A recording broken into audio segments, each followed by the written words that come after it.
မင်္ဂလာပါဒီနေ့မှာတော့လူတိုင်းနှီးပါးကြုံတွေ့နေရတဲ့ပြဿနာတစ်ခုဖြစ်တဲ့သွေးတိုးယောဂအကြောင်းကိုပြောပြပေးသွားမှာပါသွေးတိုးဆိုတာကြားလိုက်တာနဲ့ဆေးတောက်မှပဲရမယ်လို့လူတော်တော်များများကတွေးတတ်ကြပါတယ်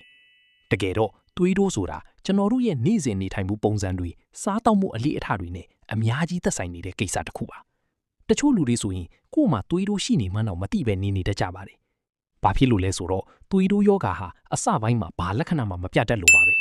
ဒါကြောင့်လေသူ့ကိုတိတ်ဆိတ်သောလူသက်သမားလို့ဆရာဝန်တွေကတင်စားခေါ်ဝေါ်ကြတာဖြစ်ပါတယ်။ခေါင်းမကိုက်ဘူးစမ်းမကြောမတင်းဘူးဆိုပြီးကိုကျမ်းမာတယ်လို့ထင်နေတတ်ပေမဲ့တကယ်တမ်းသွေးပေါင်ချင်းတိုင်းကြည့်တဲ့အခါမှာတော့အတော်လေးမြင့်တက်နေတာမျိုးတွေကိုလည်းခဏတွေ့ရတတ်ပါတယ်။ဒါဟာအင်မတန်အန္တရာယ်များတဲ့အခြေအနေတစ်ခုပါ။သွေးပေါင်ချင်းဆိုတာကျွန်တော်တို့ခန္ဓာကိုယ်အနှံ့ကိုသွေးတွေရောက်အောင်နှလုံးကနေညှစ်ထုတ်ပေးလိုက်တဲ့အားတစ်ခုပဲဖြစ်ပါတယ်။ဒီအားကပုံမှန်တက်များနေပြီဆိုရင်တော့သွေးကြောလေးတွေကိုထိခိုက်လာစေနိုင်ပါတယ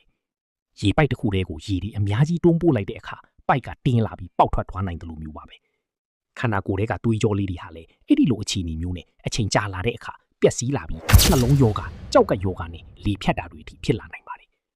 အဲ့ဒီလိုအခြေအနေမျိုးကိုမရောက်ခင်မှာကြိုတင်ကာကွယ်ဖို့ကအရေးအကြီးဆုံးပါဆေးဝါးတွေဟာအရေးပေါ်အခြေအနေတွေနဲ့ယောဂရင့်နေတဲ့အချိန်တွေမှာမရှိမဖြစ်လိုအပ်တာမှန်းပေမဲ့ရေရှည်မှာတော့ကိုယ့်ရဲ့နေထိုင်စားတောက်မှုပုံစံကိုပြောင်းလဲခြင်းကသာအကောင်းဆုံးကုထုံးဖြစ်ပါတယ်။ဆေးတောက်နေရလို့ဆိုပြီးကိုအားငယ်နေစရာမလိုသလိုဆေးတောက်နေတာပဲဆိုပြီးတော့လဲပေါ့ဆဆနေလို့မရပါဘူး။ဒီတော့ဆေးမတောက်ဖဲနဲ့သွေးတိုးကိုဘလို့ထိန်းချုပ်မလဲဆိုတဲ့မေးခွန်းလေးထွက်လာပါတယ်။ပထမဆုံးအနေနဲ့ကျွန်တော်တို့ရဲ့စိတ်ကိုအရင်ဆုံးပြင်ဆင်ရပါမယ်။သွေးတိုးကြဖို့ဆိုတာတစ်ရက်နှစ်ရက်ထဲနဲ့လုပ်လို့ရတဲ့ကိစ္စမဟုတ်ဘဲရေရှည်ဆွေးမြေးစွာလှုပ်ဆောင်ရမယ်အလေးကျင့်ကောင်းတွေလိုအပ်ပါတယ်။ဒီလိုအလေးကျင့်ကောင်းတွေကိုတိဆောက်တဲ့နေရာမှာခက်ခဲတဲ့အရာတွေမဟုတ်ပဲနေ့စဉ်ဘဝမှာအလွယ်တကူလှုပ်ဆောင်နိုင်တဲ့အရာလေးတွေကနေစတင်ရမှာပါဥပမာပြောရရင်ကိုစားလိုက်တဲ့အစားအစာတွေထဲမှာစားပါဝင်မှုဘလောက်ရှိလဲဆိုတာကိုသတိထားကြည့်တာမျိုးကိုလက်လှုပ်ရှားမှုလေးတွေမှန်လုပ်ပေးတာမျိုးစိတ်ဖိစီးမှုတွေကိုတတ်နိုင်သမျှရှော့ချတာမျိုးတွေဖြစ်ပါတယ်ဒီအချက်တွေကတာမန်အားဖြင့်ကြည့်ရင်တိတ်ပြီးထူးခြားမှုမရှိဘူးလို့ထင်ရပေမဲ့တကယ်တမ်းလက်တွေ့ကျင့်သုံးကြည့်တဲ့အခါမှာတော့ခန္ဓာကိုယ်အတွက်အံ့မခန့်အကျိုးကျေးဇူးတွေကိုဖြစ်ပေါ်စေနိုင်ပါတယ်စီးဝါးဒီပေါ်မှာကြီးပဲမိခိုနေမဲ့အစားကိုယ့်ရဲ့ခန္ဓာကိုယ်ကိုသဘာဝအတိုင်းပြန်လဲကုစားနိုင်စွမ်းရှိအောင်အခွင့်အရေးပေးတင်ပါတယ်။တကယ်တော့ကျွန်တော်တို့ရဲ့ခန္ဓာကိုယ်ဟာအင်မတန်အံ့ဩစရာကောင်းတဲ့စက်ယန္တရားကြီးတစ်ခုပါပဲ။သူ့ကိုလိုအပ်တဲ့ဂရုစိုက်မှုမျိုးမှန်ကန်ပေးနိုင်မယ်ဆိုရင်မလိုလားအပ်တဲ့ယောဂဗျာတွေကိုသူ့အလိုလိုတွန်းလှန်နိုင်စွမ်းရှိပါတယ်။အပြင်ကနေဝင်လာတဲ့ယောဂပိုးမွှားတွေကိုတိုက်ထုတ်နိုင်တယ်လို့ခန္ဓာကိုယ်အတွင်းမှာဖြစ်ပျက်နေတဲ့ချို့ယွင်းချက်တွေကိုလည်းပြန်လေပြုတ်ပြနိုင်စွမ်းရှိပါတယ်။ဒီလိုပြောင်းလဲမှုတွေကိုစတင်တဲ့အခါမှာအစပိုင်းမှာတော့အနည်းငယ်အခက်အခဲရှိကောင်းရှိနိုင်ပါတယ်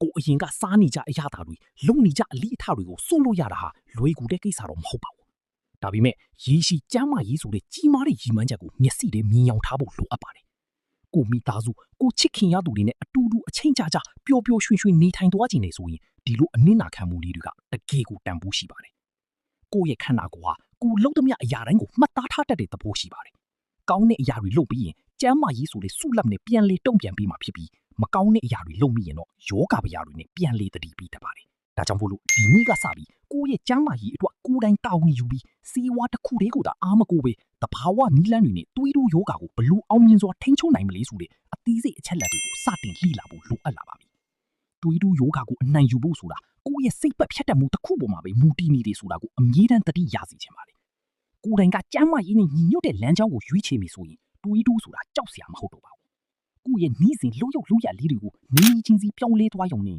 တိတာထင်ရှားတဲ့ရလဒ်တွေကိုရရှိနိုင်မှာအတိအကျပါပဲ။အခုဆိုရင်သွေးတိုးယောဂရဲ့သဘာဝနဲ့အခြေခံအကြောင်းရင်းတွေကိုအကြမ်းဖျင်းနားလေသဘောပေါက်လောက်ပြီလို့ထင်ပါတယ်။ခန္ဓာကိုယ်ရဲ့တတိပိဋကတွေကိုနားထောင်ပြီးမှန်ကန်တဲ့တုံ့ပြန်မှုတွေလှုပ်ဆောင်ခြင်းကသာတတိကျမ်းမာတဲ့ဘဝကိုပိုင်ဆိုင်နိုင်မဲ့တစ်ခုတည်းသောဟျူပါချက်ဖြစ်ပါတယ်။နောက်ထပ်ဆက်လက်ပြီးတော့ကျွန်တော်တို့ရဲ့နေ့စဉ်စားတောက်မှုပုံစံတွေကိုဘယ်လိုပြောင်းလဲရမလဲဆိုတာကိုအသေးစိတ်ထပ်ပြီးတော့ပြောပြပေးအစားတောက်ဆိုတာကျွန်တော်တို့နေ့စဉ်ဘဝမှာမပါမဖြစ်တဲ့အရာတစ်ခုပါသွေးတိုးယောဂကိုထိန်းချုပ်တဲ့နေရာမှာလဲအစားတောက်ကအဓိကအခန်းကဏ္ဍကနေပါဝင်နေပါတယ်ပထမဦးဆုံးနဲ့အရေးကြီးဆုံးပြောင်းလဲရမယ့်အလေးချင်းကတော့စားအလွန်ကျွံစားသုံးမှုကိုရှော့ချဖို့ပါပဲမြန်မာလူမျိုးတွေရဲ့စားတောက်မှုပုံစံမှာငပိနံပြာရည်နဲ့အချင်ဖောက်ထားတဲ့အစားအစာတွေကမပါမဖြစ်ဆိုတော့စားတတ်ပါဝင်မှုကတော်တော်လေးကိုများနေတတ်ပါတယ်စားထဲမှာပါဝင်တဲ့ဆိုဒီယမ်ဓာတ်ကခန္ဓာကိုယ်ထဲမှာရေဓာတ်ကိုစုပုံစေပြီးသွေးကြောတွေထဲကသွေးဖိအားကိုညှင့်တက်စေပါတယ်။ဒါကြောင့်ဟင်ချက်တဲ့အခါစားလျှော့ထည့်တာစပွဲပေါ်မှာစားပလင်အသင့်မထားတာမျိုးတွေကနေစတင်နိုင်ပါတယ် အစပိုင်းမှာတော့အရသာပေါ့သွားလို့စားရတာအစင်မပြေသလိုခံစားရနိုင်ပေမဲ့တဖြည်းဖြည်းနဲ့လျှာကအသားကျသွားပါလိမ့်မယ် ဘလို့အစားတွေစားရမလဲသွေးတို့နောက်ဆက်တွဲကဘယ်ဖြစ်နိုင်မလဲနောက်ဗီဒီယိုမှာဆက်လက်နားဆင်ပေးပါဗျာအဆုံးထိကြည့်ပေးလို့ကျေးဇူးတင်ပါတယ်ဗျာ